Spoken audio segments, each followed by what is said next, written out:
नमस्कार, good morning. आज अहले वतन को है शहीदों ने ललकारा। आज अहले वतन को है शहीदों ने ललकारा। तोड़ो नफरत की दीवारें और दिखाओ मोहब्बत का जज्बा तुम्हारा। तोड़ो नफरत की दीवारें और दिखाओ मोहब्बत का जज्बा तुम्हारा। हिंदू, मुस्लिम, सिख, ईसाई सब भाई है हमें प्यारा। सबसे पहले मेरे मुल्क के तिरंगे को सलाम है हमारा।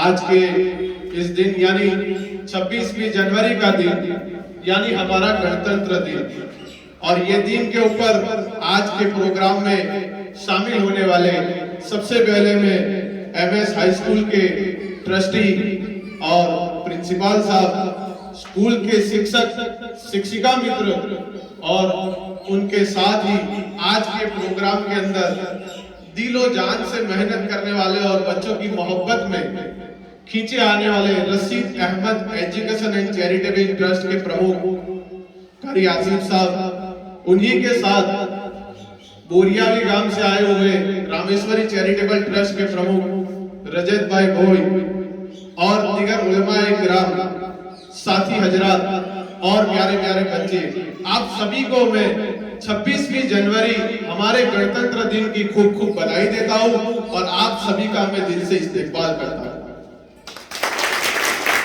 आज का दिन 26वीं जनवरी बच्चों, ये हमारा गणतंत्र दिन है, यानी कि आज ही के दिन हमारा संविधान अमल में आया। संविधान वो किताब है जिसको हम लोग कानूनी किताब समझते हैं, जिसको हम लॉयर वकील की किताब समझते हैं, पर बच्चों वो किताब इतनी कीमती किताब है कि वो किताब ने हमें हमारे हक दिए हैं। इस मुल्क के अंदर हमें हमारा धर्म पर जुड़े रहने का हक उस किताब में है। हमारे धर्म के, हमारे मजहब के त्योहार का मनाने का हक उस किताब के अंदर हमें दिया गया हुआ है। हमें अपनी तरीके से जीने का हक उस किताब के अंदर दिया गया है। काले गोरे का भेदभाव मिटाया गया, ऊंच नीच का भेदभाव मिटाकर हर इंसान को एक समान हक दिए गए, और सबसे बड़ा हक हमें अपना वोट का हक, मत का हक दिया गया।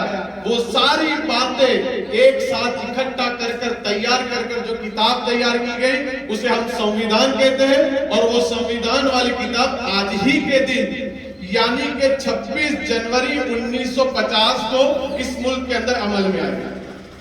इसलिए इस देश को गणतंत्र दिन के तरीके से मनाया जाता है, वरना यह देश आजाद नहीं था।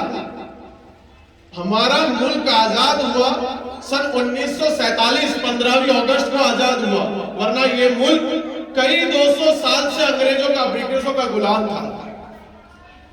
ये मुल्क 200 साल करीबन गुलामी के अंदर गुजारे हैं। उसके बाद सन 1947 के अंदर ये मुल्क हमारा आजाद हुआ। बच्चों, ये आजादी की जंग की शुरुआत हुई है। हम लोग 1947 को जानते हैं, मगर उसका पूरा इतिहास नहीं जानते कि कहां से शुरुआत हुई। सन 1754 के अंदर, 1754 के अंदर कलकत्ता के अंदर अंग्रेजों का मैन सेंटर, ब्रिटिशों का मैन हब विलियम फोर्ट, जो किलो के अंदर अंग्रेजों ने आकर वहां अपने डेरे डंबू डाले थे, रहना शुरू किया था। विलियम फोर्ट के अंदर से सबसे पहले 1754 के अंदर अंग्रेजों को भगाने वाले थे नवाब सिराजुद्दौला के नाना अली वर्दी खान, जिन्होंने सबसे पहले 1754 के अंदर विलियम फोर्ट वेस्ट बंगाल से अंग्रेजों को भगाया। उसके बाद कई चंद महीनों के अंदर उनका इंतकाल हुआ। उसके बाद 1757 190 साल से ज्यादा पहले आजादी के नवाब सिराजुद्दौला के साथ अंग्रेजों की जंग हुई, जिसको इतिहास कहता है पलासी का युद्ध। पलासी का युद्ध बच्चों हम लोग किताब में पढ़ते हैं।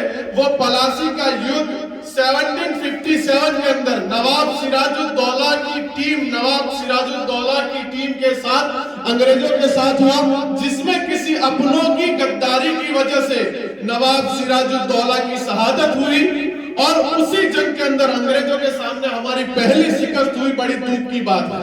और वो नवाब सिराजुद्दौला की मजार कब्र आज भी वेस्ट बंगाल की मुर्शिदाबाद के अंदर है। यानी 1947 के 200 साल पहले 1757 के अंदर अंग्रेजों से सबसे पहली जंग हुई, जिसको पलासी का युद्ध किया जाता है। ऐसे 160, 170, 190 साल छोटी बड़ी जंगें होती रही। बच्चों, आप लोग छोटे होकर बड़ों की मिसाल नहीं देता, बुजुर्गों की मिसाल नहीं देता, मगर इस मुल्क के लिए आपसे कई 10 साल बड़े, 5 साल बड़े, 20 साल, 25 साल के नौजवानों ने कुर्बानी दी है और अपनी जानों की कुर्बानी दी। सन 1900 के अंदर शाहजहांपुर के अंदर पैदा होने वाला बच्चा, जिसको इतिहास अशफाकुल्लाह खान के नाम से जानता है, शाहजहांपुर के अंदर सन 1900 के साल के अंदर अशफाकुल्लाह खान का जन्म हुआ। बच्चे को अपनी समझ आने से ही आजादी की जंग का वलवला था कि मैं जंग आजादी के अंदर शिरकत करूंगा, मुझे वलवला है, मुझे शौक है इस मुल्क के लिए मर मिटने का। तो वो अपने मुल्क के अंदर, अपने इलाकों के अंदर तलाश कर रहे, कोई ऐसा मुझे मिले जो मुझे जंग के आजादी के अंदर शरीक कर ले। सन 1920 के अंदर 1920 के अंदर अशफाकुल्लाह खान की मुलाकात होती है श्री राम प्रसाद बिस्मिल से। अशफाकुल्लाह खान मुस्लिम है, राम प्रसाद बिस्मिल हिंदू है, मगर मजहब के नाम पर बटे नहीं, मजहब के नाम पर अलग नहीं हुए, बल्कि मोहब्बत से जुड़ गए। राम प्रसाद बिस्मिल और अशफाकुल्लाह खान साहब दोनों मिले और अपनी बड़ी टीम तैयार की और बताया कि अंग्रेजों के सामने उन्होंने जंग छेड़ी। सबसे पहले काकोरी के अंदर पैसेंजर ट्रेन के अंदर अंग्रेजों का सामान जा रहा था, जिसको लूटा, और उस लूट के खिलाफ अंग्रेजों ने उनका धरपकड़ का ऐलान किया, उनको पकड़ा जाए, जिसके अंदर अशफाकुल्लाह खान जिनकी धरपकड़ हुई और उनके खिलाफ मुकदमा चला, केस चला। अशफाकुल्लाह खान जेल के अंदर है और उनको समझाया जाता है, ब्रिटिश समझा रहे कि तुम मुसलमान हो, तुम्हारा दोस्त राम प्रसाद बिस्मिल हिंदू है, तुम राम प्रसाद बिस्मिल के खिलाफ सरकारी गवाह बन जाओ और राम प्रसाद बिस्मिल के खिलाफ गवाही दे दो, तो हम आपको इस मुकदमे से आजाद कर देंगे। मगर मजहब के नाम पर नहीं बटे कुर्बान जाए ऐसी शख्सियत के ऊपर अशफाकुल्लाह खान कहते, मुझे मरना गवारा है, मगर हिंदू भाई के खिलाफ गवाही देना मुझे गवारा नहीं। वो अशफाकुल्लाह खान को इसी बात के ऊपर फांसी की सजा सुना दी जाती है। और फैजाबाद, यूपी के फैजाबाद की जेल के अंदर अशफाकुल्लाह खान को फांसी के लिए ले जा रहा है, साथ के अंदर दोस्त राम प्रसाद बिस्मिल चल रहे हैं और कह रहे हैं, अशफाकुल्लाह तुझे तो फांसी होने वाली है, दोस्त जुदाई का मौसम करीब है। अशफाकुल्लाह खान कहते हैं कि भाई इस मुल्क के लिए मिले थे और इस मुल्क के लिए जुदा होते हैं, कोई गम की बात नहीं। राम प्रसाद बिस्मिल जो हिंदू है कह रहे अशफाकुल्लाह खान को कि दोस्त पुनः जन्म में भी हम लोग साथ होंगे और इस मुल्क के लिए भी जान देंगे। अशफाकुल्लाह खान कहते हैं, मैं मुसलमान हूँ, पुनः जन्म में विश्वास नहीं करता, फिर पैदा होने में विश्वास नहीं करता, मगर जवाब देते हैं राम प्रसाद बिस्मिल को अशफाकुल्लाह खान रोंगटे खड़े कर देने वाला जवाब देते हैं, दिल बहला देने वाला जवाब देते हैं कि अगर मरने के बाद मेरी मुलाकात मेरे रब से हुई तो मैं रब से कहूंगा कि जन्नत के बदले मुझे मिट्टी हिंदुस्तान दे दे, मैं अपने मुल्क के लिए फिर जान कुर्बान करना चाहता हूं और तेरे पास फिर वापस आना चाहता हूं।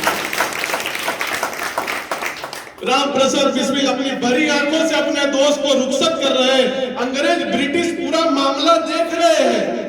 इधर फांसी का फंदा फैजाबाद की जेल के अंदर तैयार है। फांसी के फंदे के पास जब अशफाकुल्लाह खान आते हैं, अंग्रेज पूछते हैं कि आरज़ू क्या है तुम्हारी मरने से पहले, अभी मरने की चंद घड़ी बाकी है, आरज़ू क्या है? अशफाकुल्लाह खान कहते हैं आंखें भर जाएगी, आरज़ू तो बस इतनी है, आरज़ू तो बस इतनी है, कोई खाके वतन रख दे कफन में। ये वतन की मोहब्बत। फिर फांसी के फंदे को चूम लिया और अब का रब का अपने रब का नाम लेने लगे और यहाँ फंदा कस दिया गया। आज भी फैजाबाद की जेल की दीवारों के ऊपर ये बात लिखी हुई है, आरज़ू तो बस इतनी है, कोई खाके वतन रख दे कफन में। मेरे दोस्तों, मेरे बच्चों, मेरे बुजुर्गों, ऐसी कुर्बानी के बाद ये देश वजूद में आया है। ऐसे जवानों ने, और कितनी साल, सन 1927, 19 दिसंबर, 27 साल की उम्र के अंदर फांसी की सजा लग गई। 27 साल की उम्र में 19 दिसंबर 1927, जन्म 1900 के साल में, 1927 में फांसी लगी। ये जवान की शहादत के बाद देश में एक खलबली मच गई और कई जवान अपनी जान देने के लिए आगे आए, जिसमें चंद्रशेखर आजाद के नाम से हम वाकिफ है, वो आए, वीर भगत सिंह के नाम से वाकिफ है, वो भी आए, और बहुत सारा जवानों का मजमा है कि हम अपने मुल्क के लिए जान देंगे, और अपने मुल्क के लिए जान दे भी दी। जिसके अंदर एक बहुत छोटा नाम है जिससे हम लोग वाकिफ नहीं है, जतींद्र नाथ दास। जतींद्र नाथ दास, जिसको ये आजादी की लड़त में लाहौर की लखपत जेल के अंदर कैद किया गया और अंग्रेज बड़ा परेशान कर रहे। अंग्रेजों की परेशानी और जेल की याचना से तंग आकर जतींद्र नाथ दास कहते हैं, मैं अनशन करूंगा। अनशन का माना है न खाऊंगा न पीऊंगा। इतनी शिद्दत से तकलीफ दे रहे थे ब्रिटिश, न खाया न पिया, अनशन पर उतर आए। 1 दिन, 10 दिन, 5 दिन, 15 दिन नहीं, बल्कि पूरे 63 डेज, 63 दिन तक न कुछ खाया न कुछ पिया। अंग्रेजों ने काफी कोशिश की खिलाने की, पिलाने की, न कुछ खाया न कुछ पिया, और 63वें दिन पर वो 24 साल का जवान जतींद्र नाथ दास की शहादत हुई। जतींद्र नाथ दास की शहादत भूख की वजह से हुई। उनकी लाश को, शहीद की लाश को लाहौर लखपत जेल से कलकत्ता लाया गया। किताबों के अंदर लिखा है, आजादी के वाकियों के अंदर यह बात लिखी है, 2.5 से 3 दिन का वक्त लगा। ट्रेन लाहौर से चली है, ट्रेन कलकत्ता पहुंची है। हिंदुस्तान का कोई स्टेशन ऐसा बाकी नहीं है। वो शहीद की शहादत को सलामी देने के लिए हजारों का मजमा स्टेशन पर खड़ा है और शहीद की शहादत को सलामी देता है। बड़ी आंखों के साथ शहीद को रुखसत करते हैं। कलकत्ता में जब सुभाष चंद्र बोस ने जतींद्र नाथ दास की लाश को, शहीद की बॉडी को उठाया, तो इनकलाब का नारा लगाया और कहा कि अब हमें नहीं चलेगा, अब हमें हमारा मुल्क चाहिए, अब हमें आजादी चाहिए। और कहा कि सबसे पहले जतींद्र नाथ दास की शहादत के बाद देश झंझोड़ गया और देश के अंदर एक आग चल गई। जैसे सबसे पहले 30 या 31 दिसंबर 1929 के अंदर लाहौर रावी नदी के किनारे पर सबसे पहला पॉलिटिकल अधिवेशन हुआ, जिस अधिवेशन में जवाहरलाल नेहरू ने सबसे पहले पूर्ण स्वराज की, यानी हमें हमारा अपना हिंदुस्तान दे दो, इसकी मांग की। अपना हिंदुस्तान मांगा सबसे पहले 31 दिसंबर 1930 के अंदर और कहा कि हमारा मुल्क हमें दे दो। 26 जनवरी 1930 या 1931 से हम लोग अपना संविधान लागू करेंगे इस मुल्क के अंदर। खैर, अंग्रेजों की मेहनत की वजह से 1931 के अंदर हम लोग संविधान लागू नहीं कर पाए, मगर प्यारे बच्चों, ऐसी शहादत के बाद ये मुल्क मिला है, ऐसी तकलीफ के बाद ये संविधान तैयार हुआ है। संविधान का माना बच्चों आप लोगों को नहीं पता भी क्या है, वक्त जाते आपको संविधान क्या है वो बात समझ में आएगी। वरना आपके जैसे बच्चों की मैं मिसाल दे दूं, बात ज्यादा लंबी न होकर, कि कोई दूर जाने की जरूरत नहीं है। हमारे बड़ौदा MS यूनिवर्सिटी के बच्चे 2018 के अंदर चीन के प्राइम मिनिस्टर हिंदुस्तान आए थे, तो वहां MS यूनिवर्सिटी के बच्चे कहते हैं, जो तिब्बत, जिसको आप लोग किताबों में पढ़ते हैं तिबेट के नाम से, तिबेट हमारा हिंदुस्तान का पड़ोसी मुल्क है, वो हिंदुस्तान के पड़ोसी मुल्क तिब्बत के बच्चे MS यूनिवर्सिटी में अभी भी पढ़ते हैं। सन 2018-2017 की बात है, 5 साल 4 साल पुरानी बात। वो तिब्बत के बच्चे अपने वाइस चांसलर से कहते हैं कि चीन का प्राइम मिनिस्टर हिंदुस्तान आ रहा है, हम लोग उसका विरोध करेंगे। क्यों? कि तिब्बत एक ऐसा मुल्क है कि तिब्बत के लोगों के पास मुल्क तो है पर जमीन नहीं है। वो लोग हमारे धर्मशाला हिमाचल प्रदेश के अंदर रहते हैं। तो तिब्बत के लोग कहते हैं, बच्चे क्या कहते हैं कि चीन का प्राइम मिनिस्टर आ रहा है, उसका विरोध हम करेंगे, हमें हमारा विरोध करने का अधिकार हमें अपने संविधान ने दिया है। वो बच्चे जो आपसे 2-4 साल बड़े हैं, यूनिवर्सिटी एमएस के अंदर बड़ौदा पढ़ रहे, साफ समझा रहे हैं कि मेहमान है, मेहमान का विरोध नहीं किया जाता। तो बच्चे कहते हैं कि हमें विरोध करने का अधिकार हमारे संविधान ने दिया है, और हमें हमारा कैपिटल लहासा तिब्बत के अंदर पुकार रहा है, वो हमें बुला रहा है। एक दिन हमें लहासा जाना है, तो हम लोग विरोध नहीं करेंगे तो लहासा में क्या मुंह दिखाएंगे। आप चाहो तो हमें पुलिस के हवाले कर सकते हो, पर हमारे संविधान ने हमें बताया है कि अगर मुल्क के खिलाफ कोई भी जाए तो उसका विरोध किया जाएगा। तो बच्चे, ये संविधान है जो बच्चों के दिलों के अंदर बसा हुआ है। क्यों? कि बड़ी कुर्बानी के बाद उनको संविधान मिला, तो तिब्बत के बच्चों के जहनों के अंदर संविधान क्या चीज है वो पता है। तो मेरे प्यारे प्यारे बच्चों, हमें भी इस मुल्क को, अंग्रेजों से तो हमारे असलाफ ने आजाद करा दिया, हमारे बुजुर्गों ने आजाद कर दिया, मगर हमारा मुल्क अभी गुलाम है, बेकारी का, गरीबी का, अनपढ़ाई की वजह से गुलाम है, कौमवाद का गुलाम है। बच्चों, आप तय करो, हम भी पढ़ेंगे, आगे बढ़ेंगे और इस मुल्क को महासत्ता बनाएंगे। कहो, बढ़ोगे और इस मुल्क को महासत्ता बनाओगे, करोगे ना? इस मुल्क को आगे बढ़ाना है, खूब पढ़ाई करना है, और जो कौमवाद की दीवारें इस मुल्क के अंदर बनी हुई है उसको गिराएंगे, बेकारी को खत्म करेंगे, बेरोजगारी को खत्म करेंगे और मेरे मुल्क को महासत्ता बनाएंगे। बस अपने मुल्क के लिए 2 बातें कहकर मैं अपनी बात को खत्म करता हूं। बच्चों, आज यहाँ से तय करके उठना कि इस मुल्क के लिए जान तो नहीं देनी, मगर कलम चलाएंगे और जी जान लगाकर ऐसा पढ़ेंगे कि इस मुल्क को एक न एक दिन हम लोग जरूर महासत्ता बनाएंगे। ये मुल्क की शान में 2 बात है।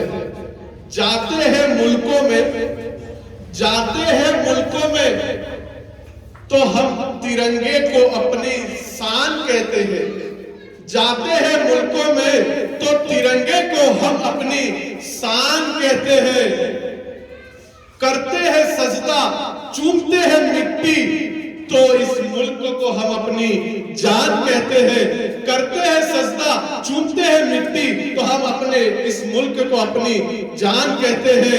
ये चमन, ये मोहब्बत भरा वतन जिसे हम प्यार से हिंदुस्तान कहते हैं, हिंदुस्तान कहते हैं, हिंदुस्तान कहते हैं।